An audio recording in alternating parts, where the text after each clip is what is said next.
umaasa naman si Bicol Saro Party List Representative Terry Redon na ang pagkakaresto kay dating Ako Bicol Party List Representative Saldi Co ay magiging susi upang mabigyang linaw ang kontrobersyal sa flood control scandal.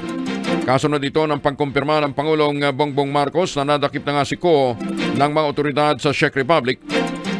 Sa isang pahayag, sinabi ni Redon, mahalaga ang pagbabalik ni Co sa Pilipinas para maipagpatuloy ang investigasyon sa mga manumalyang proyekto at makapagbigay ng karagdagang impormasyon.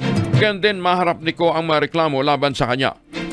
Pansamantalang itinigil ng Kamara ang sarili nitong investigasyon noong nakarang taon.